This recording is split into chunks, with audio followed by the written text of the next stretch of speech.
Assalamualaikum warahmatullahi wabarakatuh. Alhamdulillah, alhamdulillahilladzi arsala rasulahu bil huda wa dinil haq liyudhhirahu 'ala dini kullihi wa kafa billahi shahidan. Asyhadu an la ilaha illallah wa asyhadu anna Muhammadan abduhu wa rasuluhu la nabiyya ba'da. Allahumma shalli ala Muhammad wa ala alihi wa sahbihi wa man tabi'ahum bi ihsanin ila yaumiddin. Amma ba'du, kita bersyukur kepada Allah atas segala nikmat yang diberikan oleh Allah kepada kita semua, terutama sampai pada petang hari ini kita masih diberikan kekuatan iman dan Islam. Kita masih diberikan kesehatan serta kesempatan sehingga kita masih bisa melaksanakan kewajiban kita salat maghrib berjamaah, dan kita lanjutkan dengan mengkaji agama Allah Subhanahu wa taala. Mudah-mudahan kesempatan semacam ini senantiasa diberikan oleh Allah kepada kita semua sampai nanti kita menghadap kepada Allah yang tentunya dalam posisi husnul khatimah. Salawat salam tetap terlimpahkan kepada Rasulullah Muhammad sallallahu alaihi wasallam sebagai khatamul anbiya wal mursalin, penutup para nabi dan rasul yang tidak ada nabi lagi sesudah Nabi Muhammad sallallahu alaihi wasallam. Baik, kita lanjut di kajian tafsir juz amma yang sebelumnya masih membahas surah Al-Alaq. Pertemuan sebelumnya ayat 6, 7 dan 8. Jadi kalau ayat 6, 7, 8 itu sekedar mengingatkan memang di antara karakter manusia itu banyak mokongnya dalam bahasa Jawa, banyak takutnya, apalagi kalau dia punya kelebihan, sombong kalau punya kelebihan, itu di antara karakter manusia. Juga di pertemuan sebelumnya ada inna ila rabbika ruja'an yang sudah kita pahami, ya semuanya itu kembali kepada Allah, termasuk masalah hukum syar'i itu ya Allah, ajaknya itu Allah. Juga ketika kita sudah meninggal nanti juga kembalinya kepada Allah, karena nanti kita juga akan dihisab terus. Baik, kita masuk ke ayat 9. Ara'aital ladzi yanha 'abdan idza shalla, yakni akhbirni an hali hadzal rajuli wa ta'ajjubi min hali hadzal rajuli alladzi yanha 'abdan idza shalla. Kalimat ara'aita itu kalau di sini dimaknakan dengan akhbirni. Artinya beri kabar kepadaku, beritahu aku tentang keadaan laki-laki ini dan takjub kesombongnya laki-laki ini, di mana dia ini melarang hamba Allah yang sedang sholat. Orang yang melarang itu adalah Abu Jahal. Fanahi huwa taqiyatun Quraisy, Abu Jahal. Yang melarang itu adalah Abu Jahal. Abu Jahal ini di Quraisy, di suku Quraisy, Abu Jahal ini dipanggil dengan Abul Hakam. Dipanggil dengan Abul Hakam. Kenapa dia disebut dengan Abul Hakam? Karena orang-orang Quraisy itu kalau mencari fatwa-fatwa hukum nasihat, keputusan, itu mereka kembalinya kepada Abdul Hakam ini. Jadi apapun yang dikatakan oleh Abdul Hakam itu menjadi patokan di dalam mengambil kebijakan-kebijakan. Istilahnya kalau dalam pertemuan sebelumnya kita sebut dengan marjan. Gitu. Kalau dalam masalah hukum kan ada istilah madhab gitu ya. Ini ada marjannya, kayak orang Syiah itu ada marjannya. Jadi biasanya kalau di Syiah itu kalau ulama yang betul-betul diakui sudah maksud, ya mereka jadi marjan. Apapun itu keputusan dunia maupun keputusan akhirat berkenaan dengan urusan duniawi ataupun urusan agama, ya wis pasrah pokokan dengan marjannya ini. Lagi suku Quraisy, marjannya itu adalah Abdul Hakam ini. Tapi Rasulullah Muhammad SAW menyebutnya dengan Abu Jahal. Jahal itu kan artinya bodoh. Abu itu artinya bapak. Kalau Abu Jahal itu berarti bapaknya wong bodoh. Itu Abu Jahal. Loh kenapa kok Abu Jahal ini kok disebut dengan Abdul Hakam itu disebut dengan Abu Jahal? Ya memang ya, dari sisi kompetensi kemampuan mungkin oke, secara kognitif pintar, tapi dia bodoh, jahil di dalam masalah kebenaran, di dalam masalah akidah yang betul, di masalah akhlak yang benar. Makanya sebenarnya kalau kita melihat pada masa Rasulullah diutus itu, mereka kan pintar-pintar loh sebenarnya. Sastra Arabnya itu pintar-pintar. Kalau dikatakan orang Arab itu goblok-goblok dari sisi kognitifnya, kemampuan sastra Arab itu enggak. Karena biasanya nanti di pasar ikat atau mungkin di Ka'bah itu akan ada semacam perlombaan syair siapa yang paling bagus, syair siapa yang paling bagus, sastra siapa yang paling bagus. Maka dari itulah Rasulullah itu diutus dengan ayat-ayat Al-Quran yang tidak bisa ditandingi oleh syair-syair mereka yang begitu bagus-bagus itu, Pak. Itu. Loh, kenapa mereka itu disebut dengan orang jahiliyah? Ya karena akidahnya itu yang tersesat betul. Akidahnya itu tersesat betul. Sekarang itu disebut dengan jahiliyah gaya modern itu ya karena dari sisi konteks akidah yang sudah luar biasa, nggak karuan. Ya, jahiliyah. Maka dia disebut dengan Abu Jahal. Jadi kalau ada orang secara akidah nggak benar, selalu melenceng, disebut jahil atau jahiliyah, itu aja murid-murid. Memang kan nanti ada ciri-cirinya. Kalau kita disebut dengan jahiliyah itu nanti ciri-cirinya kayak apa? Baik, itu Abdul Hakam. Lah, Abdul Hakam ini melarang Rasulullah SAW sholat. Yang dilarang adalah Nabi Muhammad SAW.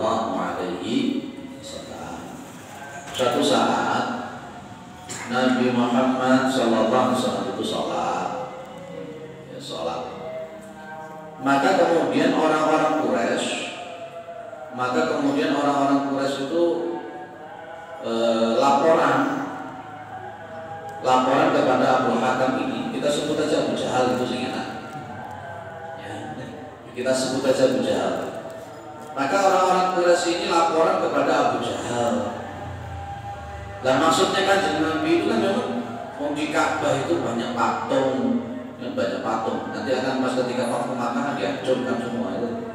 Rasulullah itu berdakwah, beliau kemudian melakukan sholat dalam rangka untuk memberitahu secara dakwah bil hal bahwa apa yang mereka sembah itu batil, bahwa apa yang mereka lakukan itu syirik, musyrik, tidak benar. Rasulullah sholat. Nabi sholat, inna Muhammadan yusalli indal Ka'bati amaman nas. Itu ngomong begitu. Orang-orang Quraisy bilang, sesungguhnya Muhammad itu lagi sholat Sholat di mana? Di Ka'bah, di depannya orang-orang. Di depannya orang-orang. Yatinu an-nasa wa yasudduhum an asnabihim wa alihatihim. Ini laporannya orang-orang Quraisy kepada Abu Jahal. Muhammad itu sholat di Ka'bah, di depan orang-orang. Dia ini membuat fitnah. Membuat fitnah itu apa? Mengacaukan orang-orang Quraisy. Muhammad ini memalingkan orang-orang Quraisy dari patung-patung mereka, dari Tuhan-Tuhan mereka. Nah, maka Abu Jahal ini memang sengaja akhirnya datang ke Ka'bah. Famarra bihi dzata yaumin wa huwa sajidun. Panaha Nabi alaihi salatu wasallam. Jadi akhirnya datang ke Ka'bah pada suatu hari. Lah, Abu Jahal ini melihat Rasulullah itu sedang bersujud, melakukan sholat. Maka kemudian Abu Jahal ini bilang kepada Rasulullah SAW, laqad nahaituka falimadza taf'al. Sungguh saya itu sudah melarang kamu. Ini karena memakai fi'il madhi, maka kita terjemahkan dengan sudah atau past tense dalam bahasa Inggris gitu ya. Sungguh saya ini telah melarang kamu. Aku itu melarang awakmu dalam bahasa Jawa. Aku itu melarang awakmu ojo sholat ini. Ikut bahasanya Abu Jahal. Lama Abu Jahal ini. Abu Jahal ini lama. Lama ini. Ada orang sholat gak oleh. Aku itu semarang awakmu, kok sing nglakoni ae itu dengan bahasa ini. Awakmu kok duwatel sing. Itu bahasanya pada misalnya menunggu. Maka fantaharahu Nabi sallallahu alaihi wasallam faraja'a. Nah, maka Nabi Muhammad itu sebenarnya gak ngeladeni guys. Kanjeng Nabi Muhammad terus gak ngeladeni. Supaya Rasulullah pulang gitu aja. Rasulullah Sallallahu Alaihi Wasallam pulang. Tapi Rasulullah itu ya tak reken. Tetap Rasulullah nanti kembali ke Ka'bah, ya tetap melakoni sholat. Ini bukan berarti apa ya? Ini bahasanya kita jenengan kan beda. Kandani menuju tangan, menuju tangan gitu ya. Istilahnya itu betul. Nabi dilarang oleh Abu Jahal, tapi tetap Nabi itu bersikeras besoknya beliau tetap sholat di Ka'bah. Diparani meneh Nabi Abu Jahal karena orang-orang Quraisy laporan lagi, itu loh Muhammad itu masih tetap sholat di situ. Nah, Muhammad itu masih sholat di situ. Akhirnya Abu Jahal datang lagi. Dia ngomong begini Abu Jahal, wallahi la in ra'aituhu la ta'anna muluqahu biqadami. Demi Allah, andai kata aku ini melihat dia Muhammad, maka pasti akan aku injek lehernya dengan kakiku. Jadi Abu Jahal datang itu mencari kesempatan ketika Rasulullah itu sedang sujud. Jadi dia bersumpah, aku bersumpah nanti kalau aku melihat Muhammad itu lagi sholat, lagi sujud, akan aku injek lehernya dengan kakiku. Yang kurang ajar. Makanya orang model seperti ini adalah kafir harbi. Maka kenapa di dalam dakwahnya Nabi kok banyak perangnya? Bukan dalam posisinya Nabi itu menyebarkan Islam dengan pedang, bukan. Karena memang kondisinya pada waktu itu kalau Rasulullah tidak melawan, habis. Kalau Rasulullah tidak melawan, habis. Apalagi jumlah pada waktu itu minoritas. Ya, jadi makanya kalau kita lihat memang dalam Sirah Nabawiyah itu ya, peperangan Nabi dilakukan begitu banyak. Wong sampai Nabi setelah hijrah ke Madinah saja masih tetap kok pada perang Badar. Ini sumpahnya Abu Abu Jahal. Wala a'rafanna wajhahu biturabi, dan akan aku sauri, aku nyamuri bahasa nyamuri kok. Terus pokoknya raingin mukanya Muhammad itu akan saya pakai tanah. Kan pada waktu itu tanahnya tanah pada pasir, kok nyamuri kok Yusuf jadi tahu. Nyawur bahasa Jawa itu nyawur. Baik. Suatu saat tenanan Abu Jahal datang, Rasulullah SAW lagi sholat. Beliau pada waktu itu sedang sujud. Falamma ra'ahu tahta yaumin sajidan tahtal ka'bati wa aqbala alaihi yuridu ayabirra biyaminihi wa qasami. Jadi suatu saat Abu Jahal itu melihat Rasulullah sedang sujud. Maka Abu Jahal itu bermaksud untuk melaksanakan janjinya tadi. Bermaksud untuk melaksanakan janjinya. Lah kok dilala ketika Abu Jahal itu maju pengen melakukan apa yang dia janji tadi, pengen menginjak lehernya Rasulullah ketika sujud dan akan memberikan tanah di muka beliau. Apa yang terjadi? Lamma aqbala alaihi wajada bainahu wa bainahu khandaqan minan nari wa ahwalan azimatan. Pas ketika Abu Jahal itu tadi nyejek mau menginjak Nabi Muhammad SAW, maka Abu Jahal itu melihat seolah-olah di depan dia itu ada khandaq. Khandaq itu apa? Parit, kayak semacam parit gitu dari api. Kati maju lah kok dilalah ada parit itu penuh dengan api. Wa ahwalan azimatan, ada bayangan tinggi besar berwedi. Siapa itu? Malaikat nih. Lenjinnya malaikat atau jin? Nah orang sekarang di kodam jin, genderuwo biasa di sini ini. Ini saya jadi teringat salah seorang muslimah di Amerika pada waktu itu. Dia itu pakai hijab, dia jalan sendirian. Di situ kan ada dua laki-laki. Orang ini jalan lewat itu aja gak diganggu. Tidak lama berikutnya jalan seorang wanita nggak pakai hijab, orang kafir. Akhirnya orang kedua ini diperkosa, kemudian dilaporkan ke polisi, ditangkap. Nah, akhirnya terungkap bahwa sebelum wanita yang diperkosa itu ada seorang wanita juga yang lewat. Orang Islam lagi ya kan.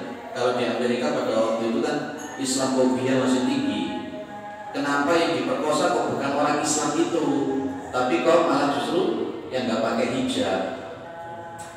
Yang memperkosa itu bilang, gimana saya memperkosa? Wanita tadi itu di sebelah kanan, sebelah kirinya ada orang tinggi, bau besar, bau gede. Jadi kemudian ditanyakan kepada wanita yang berhijab tadi, apa betul dia itu dikawal oleh dua laki-laki yang tinggi besar gede-gede? Sang wanita bilang, dan saya tidak membawa pengawal sama sekali. Tapi orang dua tadi itu melihatnya orang ini ada pengawal tinggi besar. Siapa itu? Malaikat. Malaikat yang dikirim oleh Allah Subhanahu Wa Taala untuk melindungi wanita yang beriman itu tadi. Lah ini Rasulullah Muhammad SAW pas ketika beliau sedang sujud. Ketika dia sujud, Rasulullah sujud, maka Abu Jahal ini mau mendekat dia. Di tengah-tengah antara dia dengan Rasulullah itu ada semacam parit yang penuh dengan api. dan bayangan tinggi besar di tengah-tengah hidup. Akhirnya yang namanya Abu Jahal ini fanakaso ala aqibaihi, wedi, takut, wa ajiza ayyasila ila Rasulillah SAW, dan dia kemudian tidak sanggup untuk mendekati Rasulullah Muhammad Sallallahu Alaihi Wasallam. Nah itu loh yang dimaksud dengan ara'ait alladzi yanha abadan ila sholat. Abu Jahal dengan kejadian semacam ini gak obat loh Pak. Sakjane ngono kan Abu Jahal iso mikir. Lah iya Muhammad tak kenekno kaya iso ngene ya. Itu seharusnya dia mikir saja. Tapi namanya hati kalau sudah tertutup ya wis. Dicruk gak jemek di PP ya orang garing. Kadangkala melihat ada orang itu kadangkala melihat orang mati tiap hari gitu ya. Yo sing gak salat-salat, ya modele ngono kuwi lho. Omahe pinggire makom. Ana kuburan di sebelah rumah, bedino delok wong mati delok kuburan, tapi ya gak salat-salat. Nah itu namanya apa namanya? Allah sudah menguji hatinya. Makanya kemudian orang kafir itu diberitahu kayak apa? Innal ladzina kafaru sawa'un 'alaihim a anzartahum am lam tunzirhum la yu'minun. Khatamallahu 'ala qulubihim wa 'ala sam'ihim. Ini Abu Jahal itu mati bisa hatinya itu. Sudah ditutup, distempel oleh Allah Subhanahu wa taala. Pembelajaran yang bisa kita ambil di sini adalah khawatirlah kita, takutlah kita kalau hati kita itu sudah tertutup, terkunci. Sehingga kalau hati itu sudah terkunci terus, kita tidak akan bisa mengambil ibrah dari apa yang kita lihat. Makanya kan begini, Allah itu mengumpamakan hati manusia. Hati itu kan untuk memahami. Allah melalui Rasulnya mengumpamakan hatinya manusia itu seperti tanah. Sementara keilmuan itu kata Nabi seperti air hujan. Tanah itu ada naqiyatun, ada najadibun, dan ada mi'anun. Nah itu tanah. Kalau naqiyatun itu adalah jenis tanah. Ketika dia itu disirami oleh air hujan, maka tanah ini mampu menyerap dan menahan air, sekaligus menumbuhkan tanaman-tanaman, tumbuhan-tumbuhan. Amsakatil ma'a wa yumbitul kala awal usba al-kathir. Itu namanya naqiyatun. Ini jenis hati orang yang hatinya sudah hidup, namanya qalbun salim. Akhirnya orang model semacam ini dia akan sanggup bisa mengambil ibrah dari apa yang dia dengar, apa yang dia lihat. Itu termasuk nanti wa idza tuliyat alaihi ayatuhu zadatuhum iman. Kalau disebutkan nama Allah, maka dia itu wajilat qulubuhum. Itu Pak. Ini orang pertama. Mudah-mudahan kita itu termasuk jenis tanah yang pertama. Ada jenis tanah yang kedua namanya ajadib. Ajadib itu jenis tanah, dia ini pas terkena air hujan, dia hanya mampu menahan saja. Mampu menahan tok tapi tidak bisa menyerap, dan juga tidak bisa menumbuhkan tanaman-tanaman, tapi masih punya manfaat.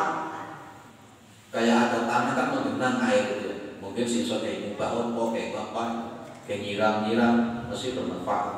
Ada orang yang model hatinya itu seperti tanah model kedua, dia masih bisa, mungkin masih bisa menghafal ayat, masih mungkin bisa menghafal hadis, tapi memang ditampung dong. Tapi ilmunya itu cuma ditampung tok, tapi tidak dimanfaatkan.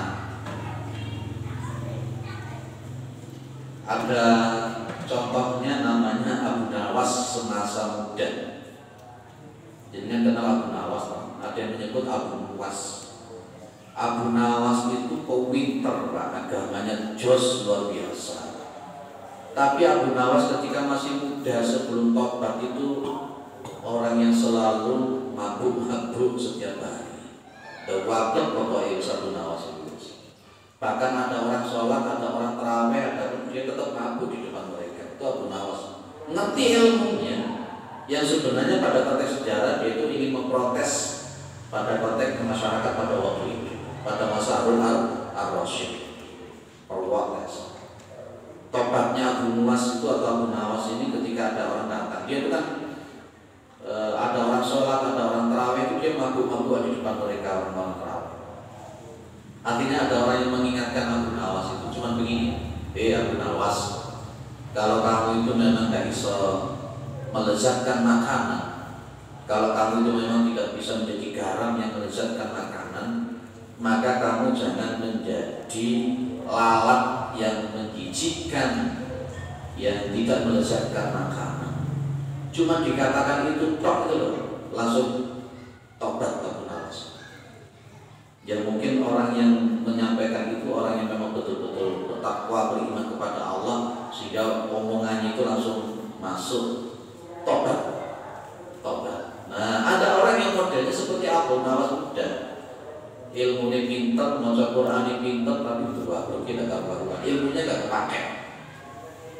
Dalil dia pinter, dalil dia pinter, tapi masya Allah. Ada model hati yang ketiga atau tanah yang ketiga yang disebut oleh Rasulullah, namanya qi'anun. Qi'anun itu jenis tanah yang pas ketika terkena air hujan menampung yaudah, menyerap yaudah, apalagi menumbuhkan tanaman babar belas. Ini hati orang yang mati, dikandani orang rewes, dicelup orang jemek, dipepe orang garing. Yaitu modeli Abu Jahal. Ada ndak wong ngono kuwi? Biasanya senengane lek wong ini senengane mek gelem nuturi, gak gelem dituturi. Repot loh. Kan nek wong ngeyel tok gelem nuturi, gak gelem dituturi. Repot model ngene. Abu Jahal itu ngono kuwi. Abu Jahal itu marjatnya orang. Jadi Abu Jahal ini yo nuturi, ngekei fatwa, tapi lek tuturi ora gelem. Ini penyakit yang balik biasanya ngono. Penyakit kiai itu biasa. Karena rumoso wis dadi kiai, rumoso dadi ustaz, rumoso dadi mubalik, ceramah rono ini, begitu rono ceramah panas begini. Hati-hati. Yang masuk CNN itu hati-hati. Belum, di kanan apa udah balik model dulu. Baik, mudah-mudahan kita termasuk tanah yang jenis pertama, yaitu namanya naqiyah. Lanjut. Atau ada yang didiskusikan dulu, monggo silakan.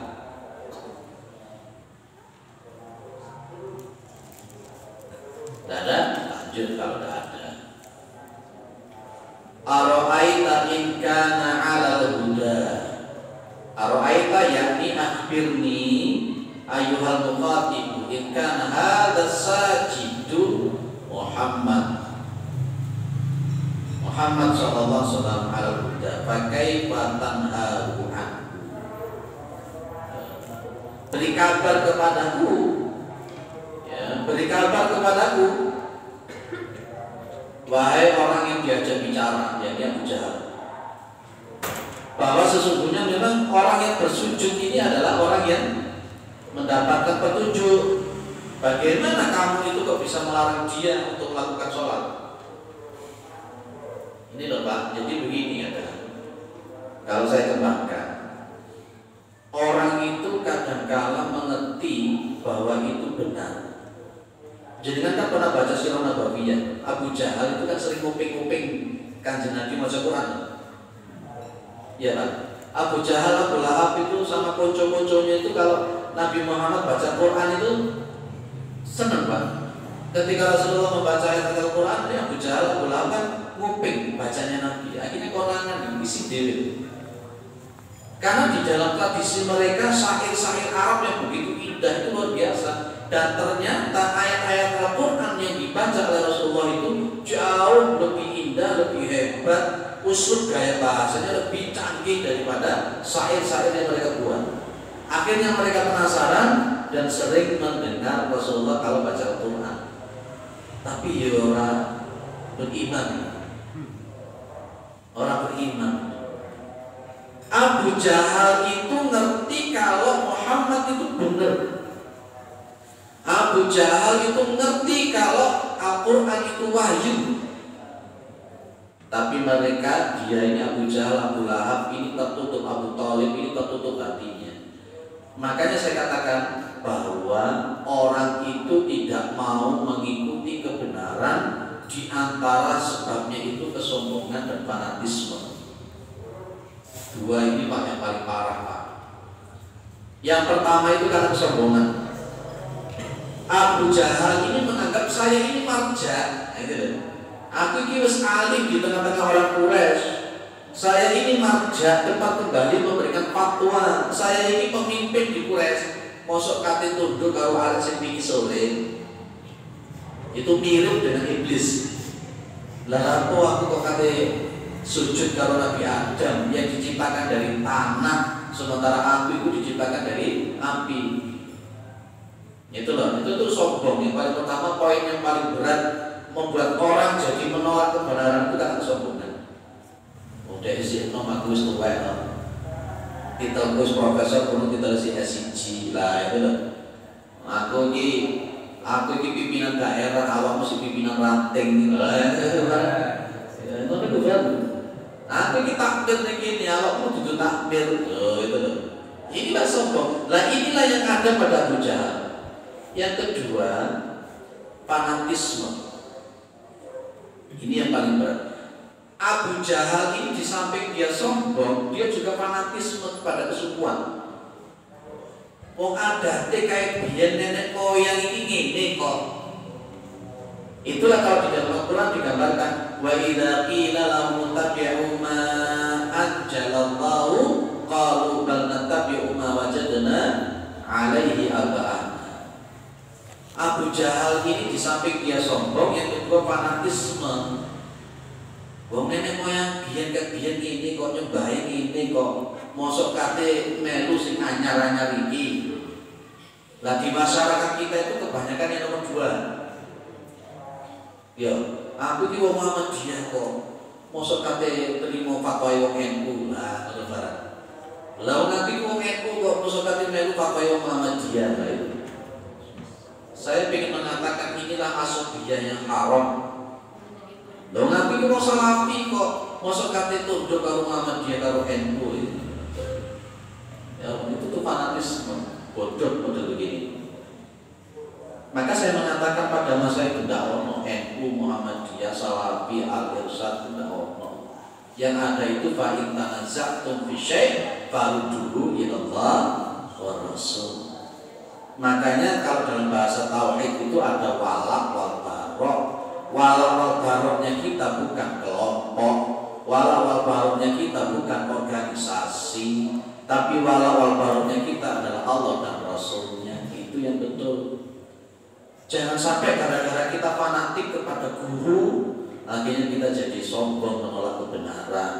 Jangan gara-gara kita fanatik kepada ormas, akhirnya kita menolak kebenaran. Ini Abu Jahal itu modelnya seperti jangan amati. Jangan amati di masyarakat itu rata-rata menolak kebenaran itu seperti itu. Ya seperti itu. Lihat, Nabi Muhammad itu adalah orang yang pada posisi alal huda. Nabi Muhammad itu alal huda, yakni apa yang dilakukan oleh Rasulullah Muhammad SAW itu bukan ngawur. Bukan ngawur.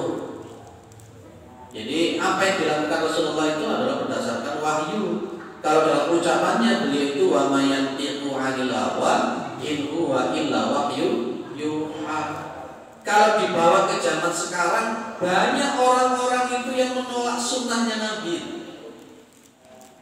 Banyak orang-orang itu yang menolak Al-Quran karena dianggap tidak sesuai dengan adat istiadat, karena dianggap tidak sesuai kelompoknya, karena dianggap tidak sesuai hawa nafsunya. Itu kan syirik gitu. Ada orang puasa wisol dikandani yang berjamaah, Mas, menurut saya puasa wisol itu memang dilarang. Hadisnya ini loh. Dia ngomong begini, itu ajar ini kiaimu, ajar kiaimu orang, kan? Oh ini sombong jadi. Wudu di salah satu universitas ternama di Malang, ngaji sama Pak Yainya, podo-podo NU nih. Pak Yainya itu mengikuti sunnahnya Rasulullah yang dipegang oleh Imam Syafi'i rahimahullah. Imam Syafi'i kalau di dalam risalahnya itu, dia kan kalau wudu itu kan sunnahnya dari depan ke belakang kan, kemudian ke depan dulu. Itu kan Imam Syafi'i sama dengan Muhammadiyah kalau untuk sunnahnya itu. Pas ketika suatu saat ada yang ikut ngaji, setelah ngaji masuk ke asar wudu. Lah pas wudu itu wudunya kayak piye mek padu itu diutek ngene. Jamaah kita yang masih kerja di situ bilang, "Loh, tadi kayaknya Pak Yaimu kok ngomongnya enggak begitu toh. Cara ngajarnya wudu enggak begitu toh." Kalau saya sudah dari dulu mengamalkan apa yang kata Pak Yaimu itu. Jawabannya dia Pak, mulai cilik dia aku wudu dia harus gini. Ini kan kesombongan. Aku ini wudu mulai biar dia harus gini. Nah, itulah fanatismenya itu. Ya itu hati-hati dengan model-model begini. Rasulullah itu di atas petunjuk. Meskipun Abu Jahal paham Rasulullah itu di atas petunjuk, benar di atas wahyu, karena Abu Jahal sombong, karena Abu Jahal fanatis, akhirnya dia tidak mau tunduk kepada kebenaran. Sama dengan Abu Talib itu tahu keponakannya itu Nabi. Abu Talib itu mengerti, paham kalau Muhammad itu benar, tapi Abu Talib tetap tidak masuk Islam. Mudah-mudahan kita itu hati kita tidak keras. Kalau hati kita keras itu sombongnya tok itu yang ditonjol. Kadang-kala ada sesuatu yang tidak cocok dengan dirinya. Jadi begini Pak, kadang-kala kita itu menolak orang bukan karena alasan ilmiah, bukan karena alasan ilmiah. Ada tuh seperti itu loh. Tapi karena alasan itu tadi loh Pak, fanatisme, alasan kesombongan. Jangan begitu. Ya, di NU yo ono, di Muhammadiyah yo ono, di Salafi yo ono. Semua ormas ada orang-orang model yo ono. Di NU wong liberal yo akeh, di Muhammadiyah wong liberal yo akeh. Ya jujur saja, jujur tidak apa-apa. Ketika ada pemateri kok wadah iki kok ngene, tambah rusak ada karuan. Yo, makanya ada orang bilang saya, ada Muhammad Dinu, ada Muhammad Salafi. Jadi kan sing Muhammad Dinu atau Muhammadiyah Salafi. Ada begitu. Salafi sendiri pun juga ada yang Sururi, ada yang Jihadi, ada yang Yamani, ada Roja, macam-macam. Kalau Salafi sing member-member kayak Muhammadiyah moderat, ada Asor itu Muhammadiyah Sururi. Apa? Salafi Sururi. Bila sing kencang biasanya itu Yamani, Jihadi atau Roja. Itu begitu ya. Mas gak usah matok-matok menunggu saja nih. Cuman saya itu hanya menggambarkan di masyarakat kita masih ada semacam itu. Jangan yakin Muhammadiyah benar. Nggak bingung nggak jawab. Jangan yakin NU benar. Jangan yakin Salafi benar, Al-Irsyad benar, LDI benar, kemudian apa mana? Ormas Indonesia banyak Hidayatullah. Mana yang benar di antara mereka? Kita tidak bisa memutlakkan bahwa mereka mutlak benar. Yang betul itu adalah Allah dan Rasulnya. Maka fa'in tanaza'tum fi syai' farudduhu ila Allah wa Rasul. Ya, saya tidak bermaksud untuk mempromosi Muhammadiyah. Memang tauhidnya ya harus begitu. Di syuting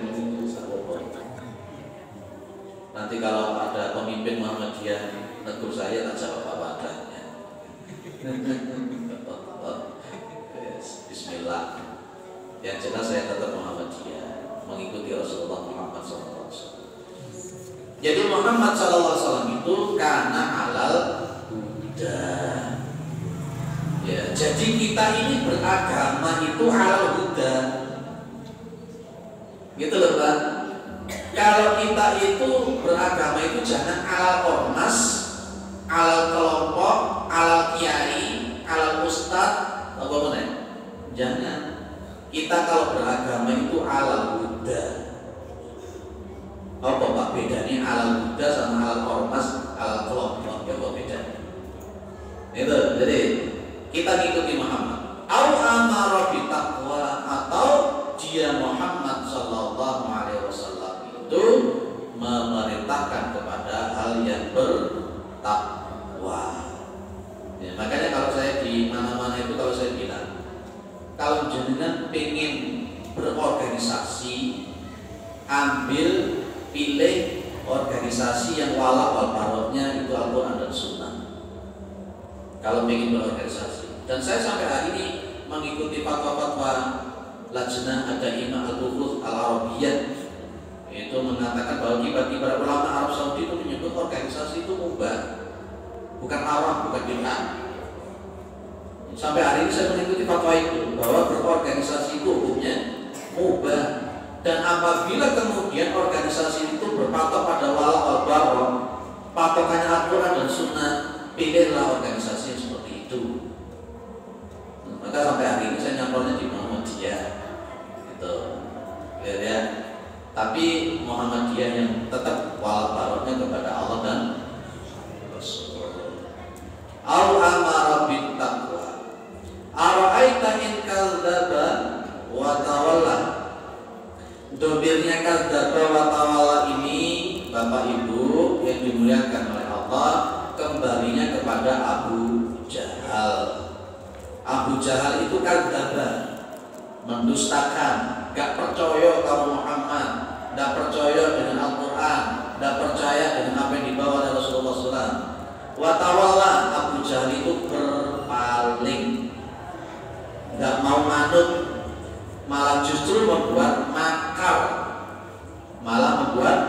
Abu Jahal. Abu Lahab itu membuat makar, termasuk istrinya Abu Lahab itu pun juga membuat makar. Ya apa caranya Islam itu mati, ya apa caranya Islam itu tidak berkembang.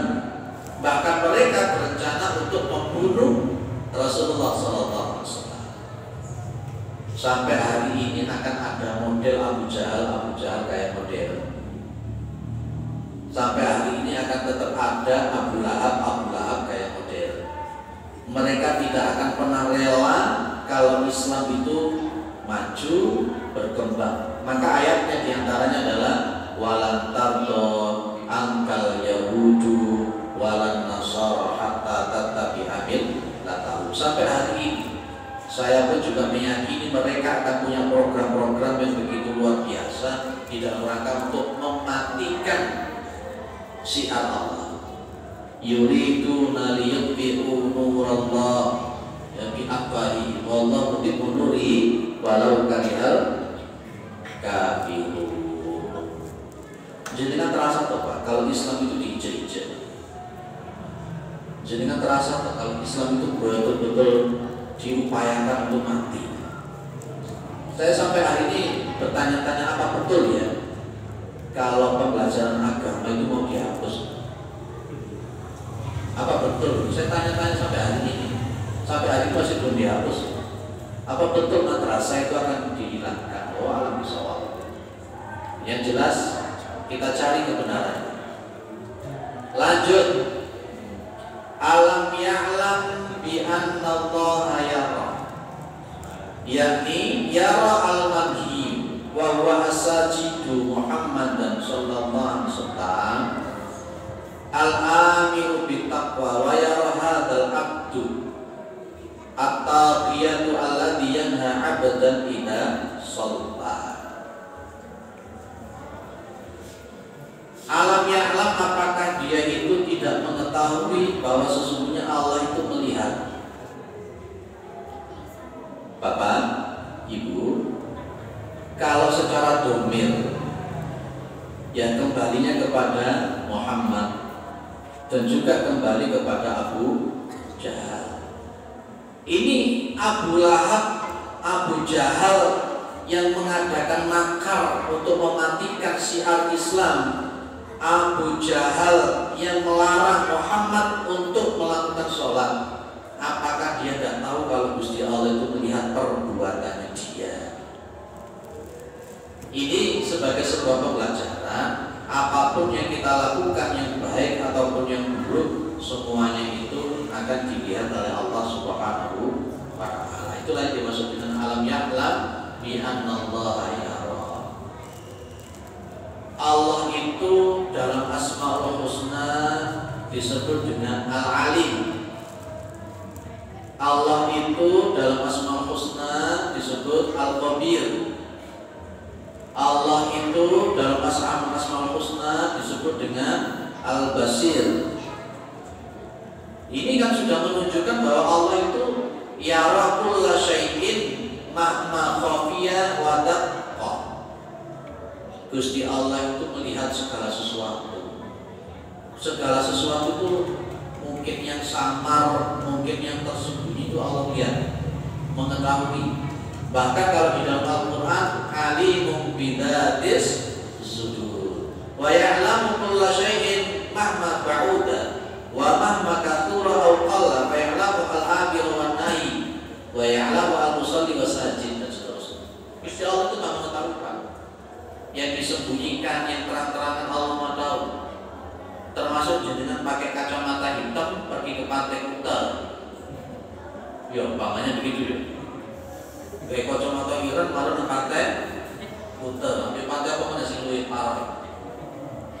Jenengan kayak kacamata ireng, kok gak ngerti jenengan lirik-lirik mungkin gak ngerti. Tapi Allah ngerti yang beripati jenengan segalatan. Iya tak ya?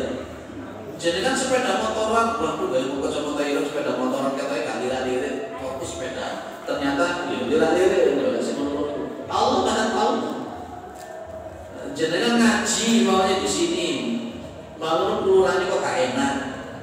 Jenengan batin kelurahan orang enak. Allah tahu, Allah ngerti. Jenengan datang ke sini ngaji niatnya boleh makan itu ya.